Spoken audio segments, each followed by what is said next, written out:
escrita aproximadamente no ano 62 depois de Cristo, poucos anos antes do apóstolo Paulo ser martirizado e morto pelo Império Romano. Carta essa foi escrita após a primeira prisão de Paulo em Roma, e que foi escrita também quando ele foi temporariamente solto e retornou para as suas atividades missionárias, plantando igrejas por toda a Ásia Menor. E é uma carta que tem como destinatário o nome e título da epístola. Epístola e carta são sinônimos, significam a mesma coisa, que é Timóteo. Timóteo é filho de uma judia que Paulo encontrou em uma das suas viagens missionárias. Ele era filho de pai grego, ou seja, gentio, era um homem que não era crente, porém a sua mãe, que nós conhecemos como Eunice, pois Paulo revela o nome dela na segunda carta que ele escreve a Timóteo, era judia, era crente. E Paulo acaba conhecendo Timóteo, circuncida Timóteo, direciona e instrui Timóteo no caminho da fé, e Timóteo passa a ser um cooperador das suas viagens missionárias, passa a ser um ajudante, passa a ter uma relação tão afetuosa que Timóteo passa a ser chamado por Paulo de filho na fé. Timóteo acabou tendo outros passos um pouco maiores, pois na sua segunda epístola, na verdade tanto na primeira quanto na segunda de forma bem mais clara, ele é reconhecido como um representante apostólico da igreja de Éfeso, como se fosse um pastor, oficialmente falando. E o contexto de Éfeso, que é para onde esta carta está sendo direcionada, é um contexto de paganismo, de idolatria, de culto a outras divindades, de problemas e desordem no culto. Por isso que Paulo acaba escrevendo. Novamente, lembre-se que é uma carta direcionada para tratar e sanar problemas em contexto de igreja. E nós vemos que o esqueleto da carta é dividido, são 5 capítulos ao todo, mas os próximos capítulos serão expostos e estudados quando os outros irmãos assumirem a condução. Mas, voltando aqui um pouco ao esqueleto do primeiro capítulo, Paulo lida com falsos mestres. Ele faz advertências contra os falsos mestres. No segundo capítulo, que é este que nós estamos no debruçando, ele fala de ordem no culto. No terceiro capítulo, ele fala da qualificação dos bispos e diáconos. Percebem então que, de fato, o linguajar e o que ele busca tratar com Timóteo é a organização da igreja. Por que isso é importante? Porque é importante ter isso em mente quando nós lemos esses 5 versículos que nós acabamos de ler. Se os irmãos não estavam presentes, da última vez que o pastor trouxe a meditação neste capítulo, até o versículo 10, nós vemos que o capítulo tem como título, na verdade, essa perícope, do versículo 8 a 15, proceder conveniente no culto público. Nos versículos anteriores, Paulo está tratando sobre os homens, ele fala sobre os varões orem em todo lugar, levantando mãos santas, sem ir e sem aposentar. Em seguida, ele fala das mulheres, o traje, os vestuários que as mulheres devem ter, vestindo-se com piedade, buscando zelar antes pelo bom testemunho do que pela aparência, da luxúria ou por aquilo que pareça ser boa. Paulo continua esse debate aqui. Ele está falando no contexto do culto. E a primeira declaração que ele dá no versículo 11 é sobre a postura da mulher. Ele estava falando sobre a mulher e ele prossegue. Agora ele fala: a mulher aprenda em silêncio, com toda a submissão. Vocês irmãos já se perguntaram, porque nós nos deparamos muito com essa realidade em várias igrejas e denominações atualmente. Há pastores, há diaconistas, há mulheres que assumem posição de liderança dentro de outras igrejas que não são a denominação presbiteriana. Do ponto de vista deles, isso é correto. E aí, do ponto de vista bíblico, com base no que Paulo fala aqui, a existência dessas instituições conduzidas por lideranças femininas é algo correto? Quando Paulo fala aprenda em silêncio, significa que a mulher não pode falar durante a oração do culto e na oração da igreja? Não é bem por aí que a coisa caminha. De fato, o texto bíblico, ele trata como proibido a mulher exercer dentro da igreja a autoridade eclesiástica. Mulheres não podem exercer ofício pastoral. Elas não foram chamadas e vocacionadas para esse ofício. Mas quando ele fala aprender em silêncio, o que significa aprender em silêncio, como ele diz no versículo 1? A escritura inteira de Provérbios, até a carta de Tiago, que é uma carta muito conhecida e prática para a vida da igreja, trata o silêncio como o princípio do caminho à sabedoria. sábio. O princípio da sabedoria é o temor do Senhor. Mas para aqueles que buscam caminhar na sabedoria, aprendem em silêncio. Tardio em falar e pronto para ouvir. Fazer o empréstimo aqui de uma expressão que Tiago utiliza. Mas para compreender ainda mais esse versículo que Paulo fala, nós devemos entender que é uma proibição que nós chamamos de autoritativa. As mulheres não foram chamadas a ensinar dentro da igreja com a autoridade que os homens são chamados a ensinar. Não é autoridade presbiteral, não é autoridade pastoral. Mulheres foram chamadas a outro tipo de serviço e a outra maneira de contribuição dentro do reino. Mas isso não é uma pregação a qualquer tipo de ensino. Eu peço que os irmãos abram as suas Bíblias agora em Tito.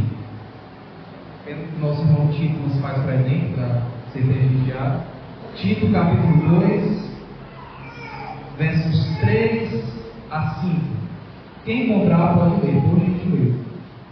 Peço que o outro irmão também abra em Atos 18, versículo 26. Atos 18, versículo 26. Um em Tito 2, versículo 3 a 5 e outro Atos 18, 26. Tito, capítulo 3, 2.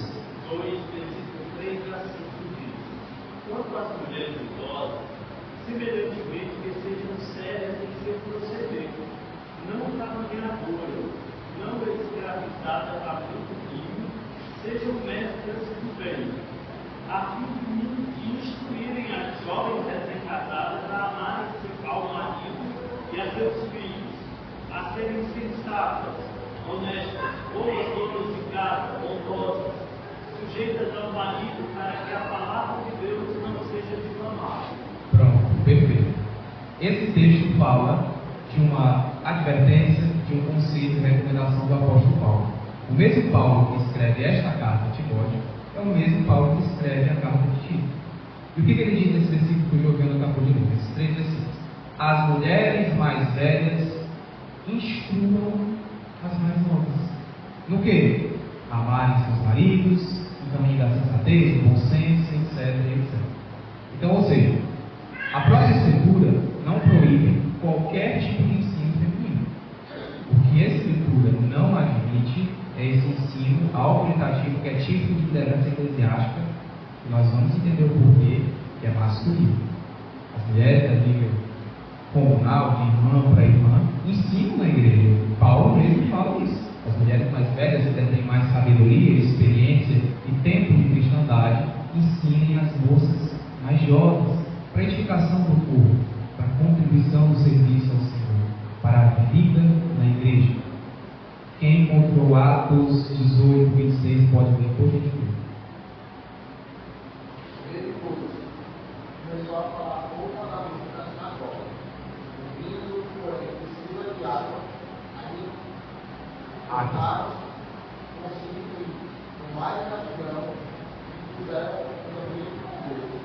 Pronto, perfeito. Esse versículo que o Franciel acabou de ler fala de um homem chamado Apolo, um judeu de Alexandria que foi convertido e que vai para Éfeso e encontra 2 cooperadores de Paulo nas suas viagens missionárias, Priscila e Áquila, que era um casal missionário.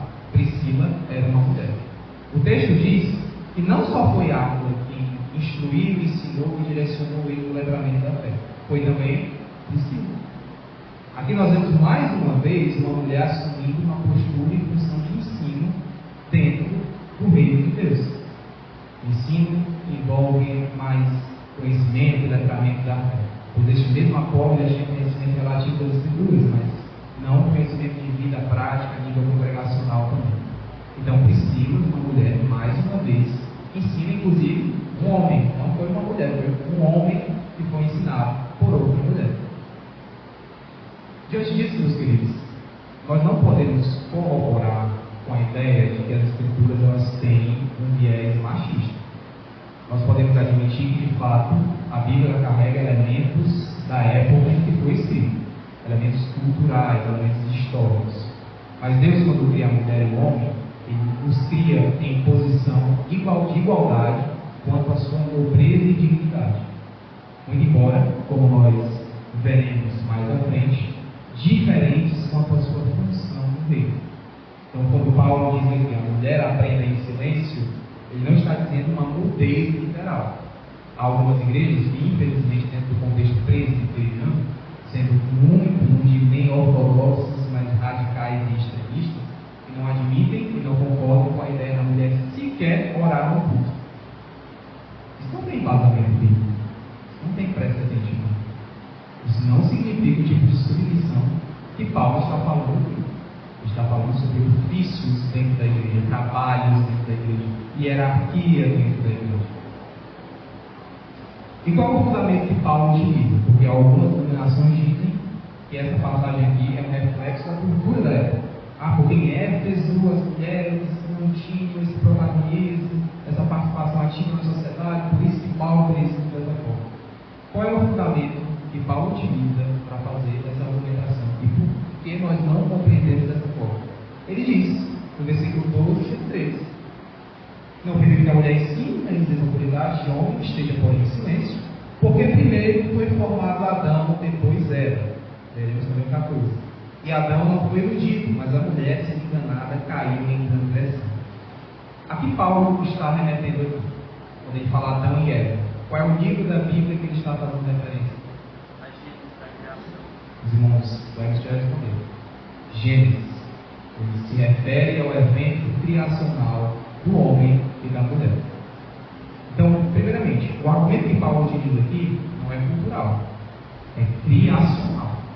Ele está fazendo alusão aqui a que Moisés escreveu, inspirado pelo Espírito Santo, quando Deus fez o homem e a mulher, a sua imagem e semelhança, Deus fez funções e atribuições distintas para cada um. Qual era a função do homem? Me lembra qual era a função de Adão? Quando Deus constituiu o representante do cuidado do jardim. Quando constituiu o representante do jardim, cuidado do jardim. Ele foi chamado e vocacionado a ser um representante, um corregente de Deus na terra, chamado a representar e reluzir a glória do Senhor, subjugando as coisas que ele precisava subjugar, cuidar do jardim como guardião e usando de forma cooperativa a sua auxiliadora, a sua mulher que foi criada para, como o próprio Deus diz, que ele não estivesse só. Então, quando Paulo faz referência a esse evento, ele está usando um argumento criacional, não é cultural. Por isso nós compreendemos que essa passagem aqui não é obsoleta. É um princípio permanente. Porque ele está lidando aqui com funções de homem e de mulher. E ele diz, a mulher não foi, o Adão não foi iludido, mas a mulher, sendo enganada, caiu na transgressão. Parece um versículo que coloca sobre a responsabilidade da mulher queda. Só que quando nós vamos a Gênesis 3, não é para a mulher que Deus diz assim, maldita é a terra por tua causa. É para o homem. Ele diz para Adão, a maldição do pecado, de toda desordem humana, desde a queda que é relatada em Gênesis, recai sobre o homem. O homem é o representante do pacto que Deus havia feito com a humanidade. Mas por que ele menciona Eva aqui? O que ele diz? Adão não foi iludido, mas a mulher, se enganada, cai em transgressão. Porque Eva só cai no ponto da serpente, que era Satanás, só era ludibriada e persuadida, porque houve uma usurpação da posição de liderança.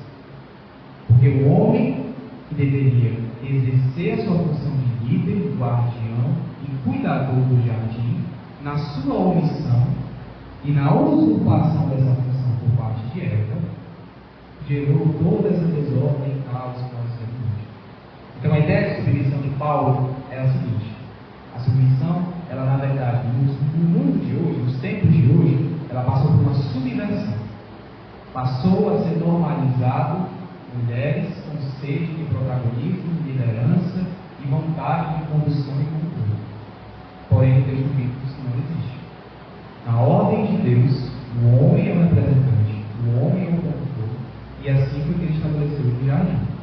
Quando isso foi violado, é que os problemas da história humana entraram em nossas vidas. Vai falar, Marcelo.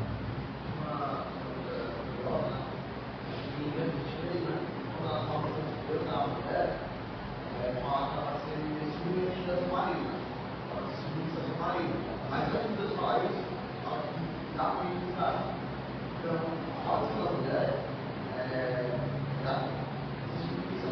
marido. Só que com o pensamento da Deus, não foi isso dele.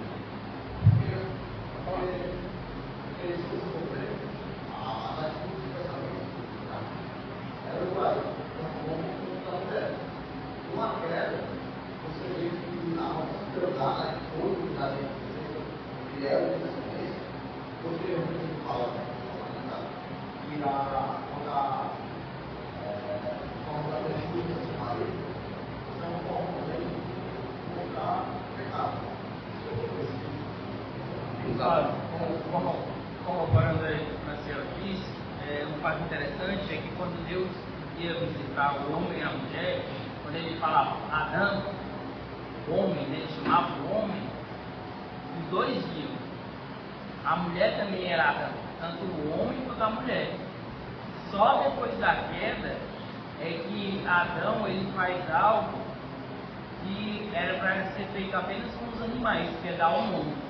Antes, a mulher também era Adão, mas quando houve a queda, ela, mostrando uma forma de demonstrar dominação, Adão dá o nome dela de Eva, porque ela seria a mãe de muitos. Então mostra que antes da queda não havia distinção. Essa distinção só passou a acontecer após a queda. Perfeito. Todo mundo entendeu o que o Franciel e o Emerson falaram? São o Emerson. Pronto, o Franciel ele trouxe um fato curioso, que é que uma das maldições que Deus profere contra a mulher é ter o seu desejo condicionado ao seu marido, como um decreto de maldição.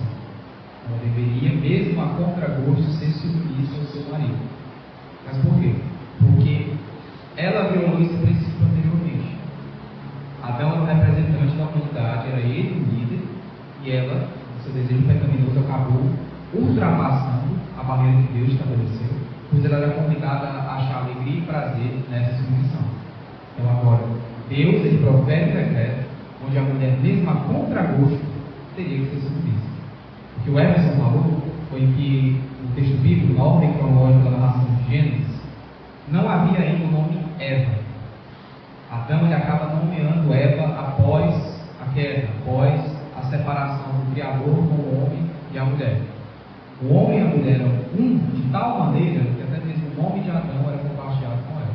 Foi esse fato que o Emerson compartilhou conosco. Isso porque, meus irmãos, submissão não é sinônimo de divisão. A compreensão secular é de que uma mulher submissa é uma mulher escrava e sujeita. Uma mulher que aprende em silêncio é uma mulher cerceada, calada e amorosa. A compreensão bíblica a respeito de submissão é uma submissão que busca edificação. Submissão, todavia, para as moças aqui presentes que são solteiras, ao homem temente ao Senhor. Por submissão bíblica, só de fato, produz a edificação que pretende produzir se a mulher for submissa ao homem do Senhor. Se você for inventar ser submissa a um descrente, tanto você quanto ele vão caminhar na perdição.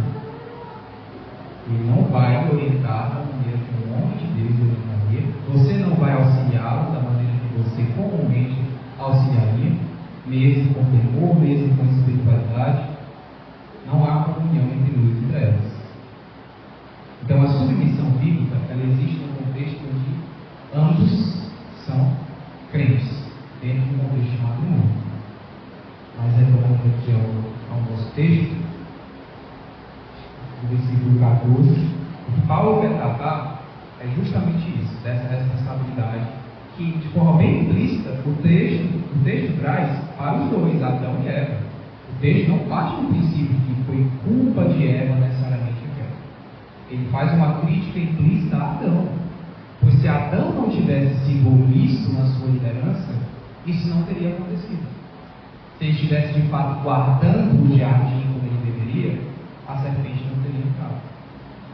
Então, por ele não ter desempenhado a sua função de liderança de ofício, como o Senhor estabeleceu, a mulher também, ultrapassando os limites daquilo que o Senhor havia estabelecido, cooperou para esse evento e culminou na queda. Então, antes de tudo, o argumento que Paulo utiliza para a submissão feminina no contexto eclesiástico da igreja é um argumento criacional. Vai para o Gênesis. Por isso que é um princípio permanente. Não é porque esta epístola foi escrita há 2000 anos que ela caiu em desuso. É um argumento que valia só para aquela época, aquela sociedade, que em teoria era mais patriarcal do que é de hoje, que é de hoje já teria progredido e avançado mais. É esse um argumento que permeia toda a Escritura e passa a valer até os dias de hoje. Que aplicação isso tem para o contexto atual? Nós temos um grande problema enquanto igreja. Um problema que o saudoso Francis Schaeffer formulou como a síndrome do tamanho. O que é a síndrome do tamanho? Nós tendemos a achar que o nosso serviço é útil e nobre quando é um serviço imposto de grandeza. Nós tendemos a achar que o nosso serviço a Deus por meio da igreja só é um serviço valoroso e valioso se for imposto, reconhecido, que traga visibilidade, que traga notoriedade, que traga elogios e louros por parte da igreja. Quando Paulo vai dizer que a mulher deve ser submissa, como nós veremos aqui no versículo 15, ele tem em mente um outro tipo de ofício e vocação que a mulher deve desempenhar. E assim diz o versículo 15: todavia será preservada a mulher através de sua missão de mãe, se ela permanecer em fé e amor e santificação com bom senso. E aí, esse é um versículo que traz outra problemática. Quer dizer que então a salvação vai por meio da maternidade, ela vai ser preservada se ela for mãe, e as mulheres que são estéreis não podem ter filhos, que o Senhor mesmo não permite que tenha. Como é que funciona essa questão salvífica na vida das pessoas? Bom, mas o que Paulo quer dizer aqui, meus irmãos, é que o serviço na simplicidade é mais proveitoso do que na visibilidade.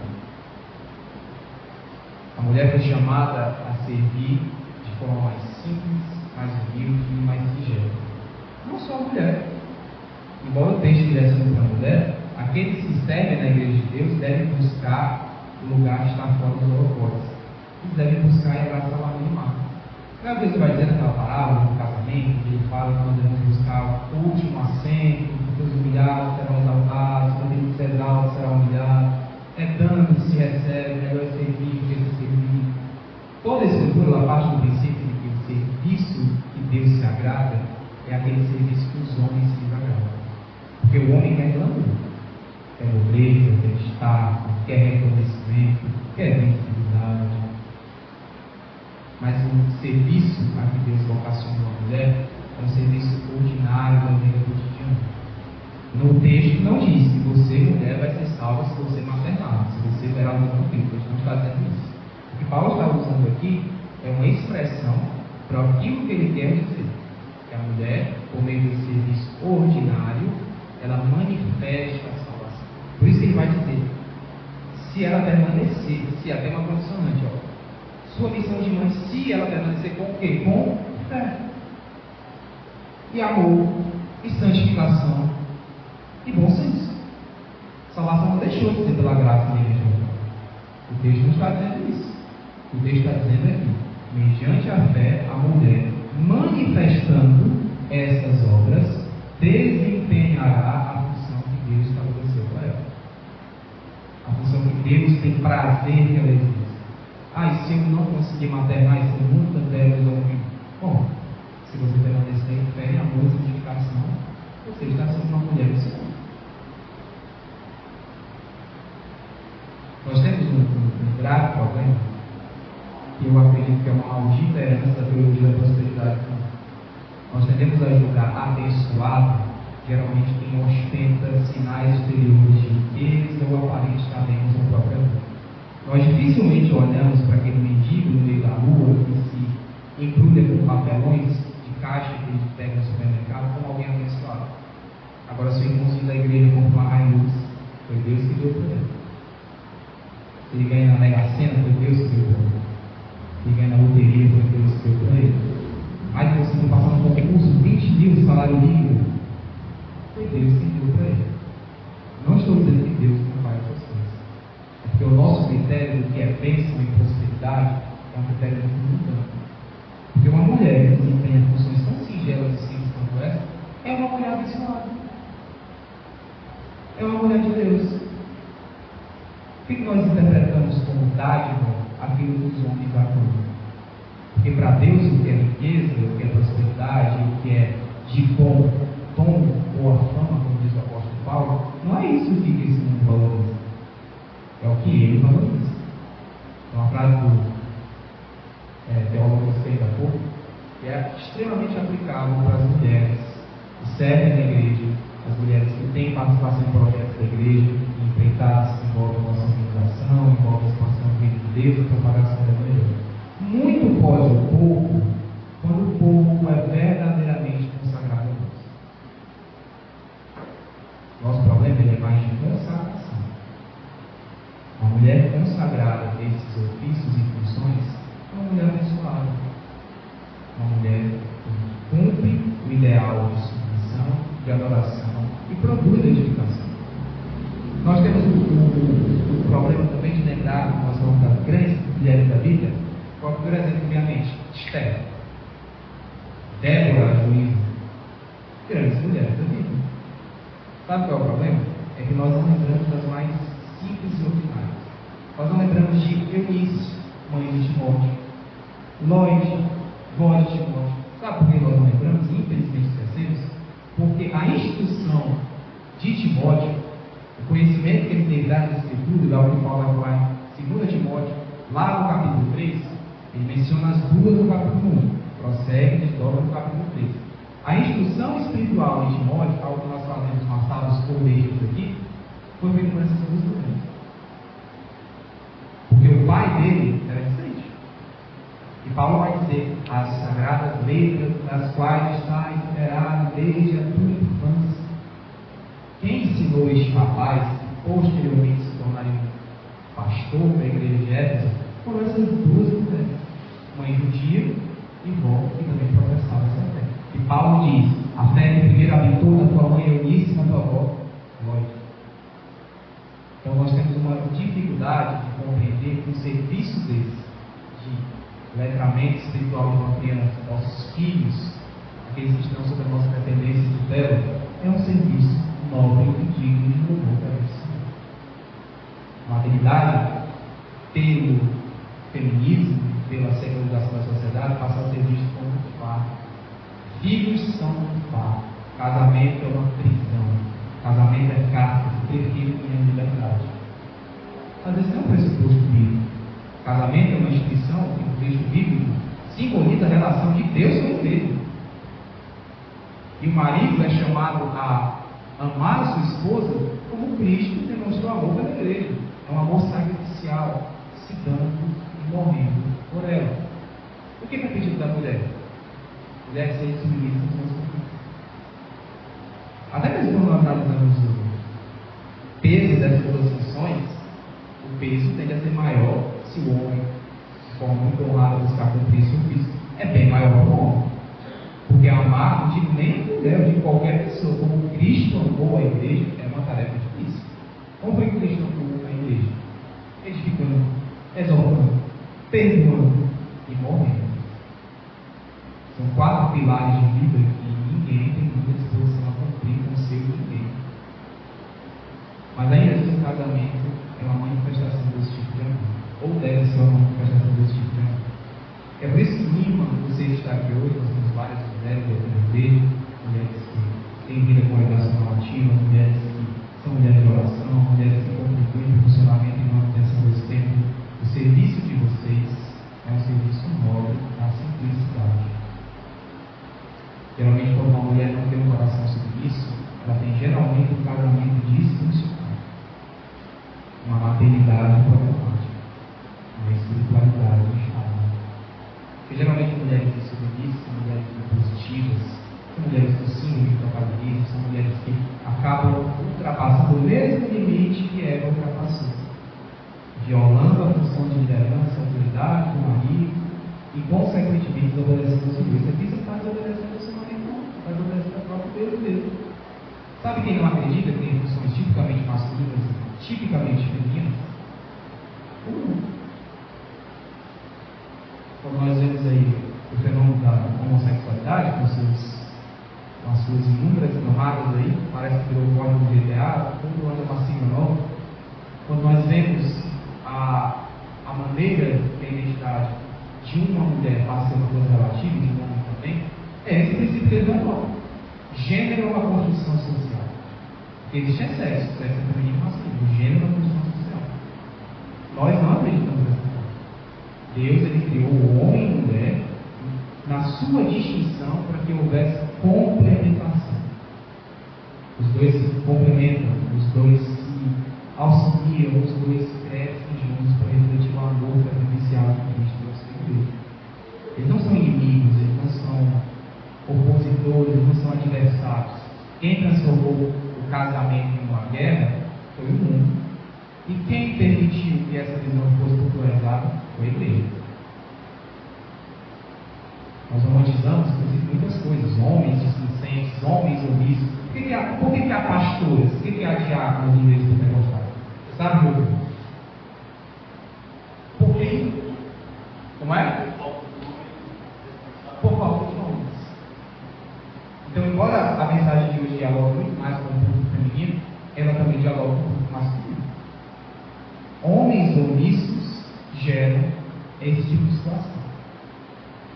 Homens que não assumem a sua responsabilidade, no seu casamento, na sua paternidade, na sua função e serviço na igreja, geram esse tipo de situação. Mulheres devem isso. E isso é um constrangimento para o homem. Pois essa é uma função que ele deveria assumir, e não ela. Tamanho é o nível de lavagem cerebral e novopolização que aconteceu no mundo, que nós devemos normalizar alguns comportamentos que são comportamentos na muitas vezes pecaminosos.